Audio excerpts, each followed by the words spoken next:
बिस्मिल्लाहिर्रहमानिर्रहीम अल्हम्दुलिल्लाह जी। White chicken rice तैयार हो चुके हैं। ये चेक कर लो जी। अल्हम्दुलिल्लाह बहुत ही खूबसूरती इनकी नज़र आ रही है। एक एक दाना खिले हुए नज़र आ रहा है। Fries rice. अस्सलाम वालेकुम। सारे ठीक हो तो आज अपना मोहम्मद बिलाल तो खिदमत हाजिर अल्लाह दे फजल करम और शुक्र दे नाल उम्मीद करा तो सारे ठीक हो। आज असी बहुत मजेदार रेसिपी तैयार करते पे हैं। वाइट चिकन फ्राइज राइस तैयार करेंगे विलेज होम तरीके ना। तो जनाब अभी तक सब्सक्राइब नहीं किया तो जल्दी से कर दे बिलाल विलेज फूड को। ये आप लोगों का अपना चैनल है और बच्चे दे विच अग साडी बलदी पई है और तुहानू मटीरियल भी कहने ए टू जेड गाइड करेंगे और इसकी की खासियत है ए टू जेड गाइड करेंगे इस वीडियो दे विच। वीडियो तो आखिर तक जरूर लीला जी है। वेख लो मेरे को 3 पा मुर्गी है जिन्होंने कुकड़ी कहते हो। इहदे विच लैग पीस का इस्तेमाल किया होया। इहदे विच चिकन का ज्यादा इस्तेमाल होता है। वाइट चिकन राइस फ्राइज जेडे तुहानू दस्से ने इस तरह तैयार होंगे ने। उस तो बाद थोम इन पे इहदे जवे चेक कर लो। उस तो बाद सब्ज मिर्चा इन पईयां, वसल इन पे 4 तो 5, 2 टमाटर इन पे। उस तो बाद 3 पा चावल इन, 3 पा चिकन है। इंशाल्लाह वाइट चिकन फ्राइज राइस तुहानू पसंद आम सन। उस तो बाद है मिसाले ने। मिसाले दे विच खुश्क धनिया का पाउडर है, नमक है पिया, हल्दी है पे, तिक्का मसाला, चिकन मसाला।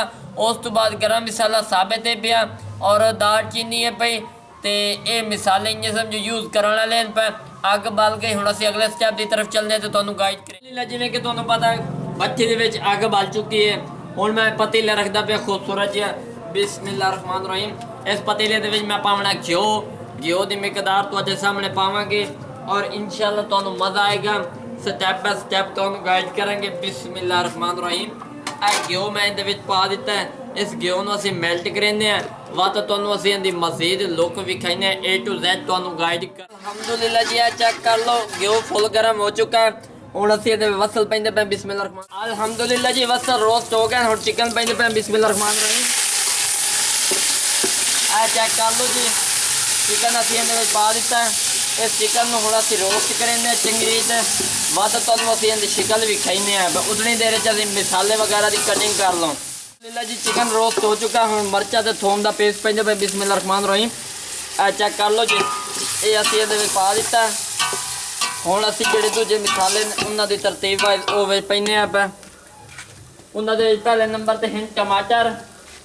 टमाटर असीं इहदे विच पैंदे पे। बिस्मिल्लाहिर्रहमानिर्रहीम। जिवें कि तुहानू पता है इहदे विच एक चीज़ गायब है, वो तुसीं गैस लावणी पे। वो किहड़ी चीज़ हो सकती है? वो है हल्दी।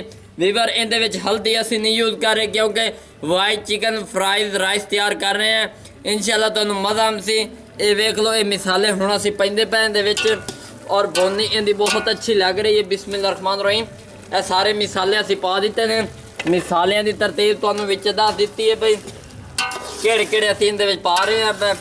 तो हुण असीं इन्हां दी अच्छी तरह भुनी देने पकाई करेंगे तो वत अपने वीवरां नूं विखाईने। अल्हम्दुलिल्लाह जी चिकन रोस्ट हो चुका है। चेक कर लो जी। हुण असीं पानी पैंदे पे। बिस्मिल्लाहिर्रहमानिर्रहीम। इहदे विच हाफ के जी असीं पानी पा दिता है। हाफ के जी इहदे विच होर पावांगे क्योंकि 3 पा चावल हैं तो असीं इहदे विच 1 लीटर पानी का इस्तेमाल करांगे क्योंकि उसका रीज़न है कि चिकन जितना एक असीं यूज़ किया ना चिकन थोड़ा बहुत होर गल जासी पानी इहदा ड्राई हो जासी। इहदे विच असीं हल्दी नहीं पाई। लोगों के ज़हन चल रहे हो सी कि भाई बेसूरे बनणगे तो भाई उनका तरीकाकार असीं तुहानू एंड ते दसांगे। और ये वाइट चिकन राइस फ्राइज जो भी आप लोगों को बताया ये बहुत ही टेस्टी और मज़ेदार तैयार होंगे। और यकीन माने हम जो भी रेसिपी तैयार करते हैं ना काफ़ी रिसर्च करने के बाद तैयार करते हैं ताकि साडे व्यूअरां नूं मज़ा भी आवे और पकाई दे विच तंगी का मसला ना आवे। इंशाल्लाह थोड़ा वेट करो ये पानी उबाले मरेंदा उन्नी देर च चावल वगैरह की दवाई कर लो तो फिर तुहानू भी खाई जी बल्ले। आ चेक कर लो जी पानी जिहड़ा ना उबाले मारन लग गया। बहुत ही खूबसूरत इहदी लुक नज़र आती पई है। हुण जिहड़ा ना चावल पावन का टाइम आ चुका है। चावल असीं इहदे विच पैंदे पे। बिस्मिल्लाहिर्रहमानिर्रहीम। असीं इन्हां नूं पोस्ट नहीं दित्ती आई बई ये तुहानू असीं पहले दस देऊँ। ये वेख लो इहदी लुक तुहानू नज़र आ रही है। इन्हां दा कोई भी ज़रा ज़ाया नहीं होना चाहिए। अच्छी तरह तुसीं इन्हां नूं विच पा देने ने। चेक कर लो जी फाइनली असीं ये चावल सारे विच पा दिते ने। हुण असीं इन्हां नूं ना थोड़ा जिहा मिक्स करेंगे ताकि उत्ते इन्ने कच्चे ना पै रहन। ये चेक कर लो अल्हम्दुलिल्लाह मिक्सिंग हो गई है। हुण असी जिहड़ा अगला स्टैप है ना वो पानी खुश करके ते तुहानूं दस्सांगे की तरीकाकार है। इंशाअल्लाह उम्मीद है तुहानूं ये रेसिपी पसंद आएगी। वीडियो को आखिर तक ज़रूर देखिए। अगर चैनल पर पहली बार आए तो बिलाल विलेज फूड को सब्सक्राइब कर दें ताकि इस तरह की लेटेस्ट वीडियोस का नोटिफिकेशन बर वक्त आप लोगों तक पहुंचता रहे। अल्हम्दुलिल्लाह जी चेक कर लो वाइट चिकन फ्राइड राइस जेडे तुहानूं दस्से ने वो इन्हें समझो कि काफ़ी हद तक ड्राई पानी कर चुके ने। ये वेख लो जी। हुण असीं इहदे उत्ते पावना कलर। कलर किहड़ा यूज़ करना है वो इन्हें समझो कि जिहड़ा सरदा कलर हुंदा है आ वेखो ये मैं तैयार किया है। उत्ते पैंदे पे बिस्मिल्लाह रहमान रहीम। ये आ वेख लो जी। ये असीं इहदे विच पा दिता है। ये आ वेखो इस तरह ना इहदी खूबसूरती आएगी और हल्दी का रंग जिहड़ा है ना वो इसने पूरा वैसे ही कर देना। हुण मैं उत्तों दम देंदा पिया। दम जिहड़ा देना वो इन्हें समझो कि गिला देना। एक मैं कंदूरी ला लो वो मैं गिली कर ली है। ये चेक कर लो। ये हुण मैं उत्तों देंदा पिया। ये आ वेखो ये गिला दम हुण असीं दे दिता है। उत्ते 15 तो 20 मिनट उत्ते लगने ने और जिवें पकाई होएगी ना एक एक दाना अलग खिले हुए नज़र से। इंशाल्लाह तुहानूं मज़ा आएगा। नाल नाल चलांगे। वीडियो नूं आखिर तक जरूर विख्या। इनकी पकाई करके तो बाद तुहानूं विखाई। तुहानूं पता है बल्ले जी बल्ले चावलों का टाइम खत्म हो चुका है। ये चेक कर लो जी दम चंगा आ चुका है। हुण मैं इहनूं लहिंदा पिया। बिस्मिल्लाहिर्रहमानिर्रहीम अल्हम्दुलिल्लाहिर्रहमानिर्रहीम अल्हम्दुलिल्लाह जी। वाइट चिकन राइस तैयार हो चुके ने। ये चेक कर लो जी। अल्हम्दुलिल्लाह बहुत ही खूबसूरती इनकी नज़र आ रही है। एक एक दाना खिले हुए नज़र आ रहा है। फ्राइज राइस अल्हम्दुलिल्लाह जी। जिमें तुहानूं पता है वेख लो चावल केड़ा खिले हुए नज़र आ रहा है। एक एक दाना अलग नज़र आ रहा है और इहदे चिकन वेख लो अल्हम्दुलिल्लाह जी। है वेख लो ये वेखो कितनी खूबसूरत इनकी पकाई हुई है।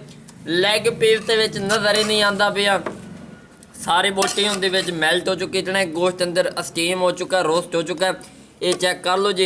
ये चेक कर लो अल्हम्दुलिल्लाह जी बहुत ही खूबसूरत इनकी पकाई हुई है जी।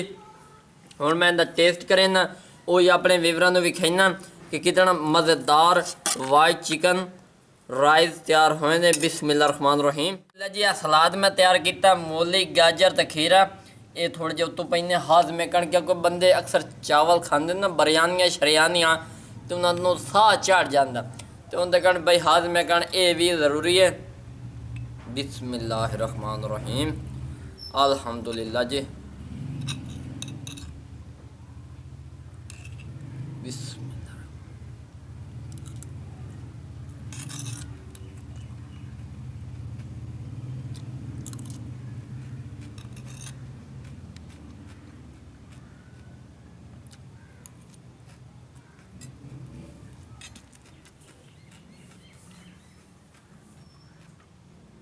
ये वीडियो पसंद हमसे अगर पसंद आ जाए तो चैनल को सब्सक्राइब लाइक शेयर जरूर कर देना। अपना ढेर सारा ख्याल रखना। एक नई वीडियो मुलाकात होगी। अल्लाह हाफिज़।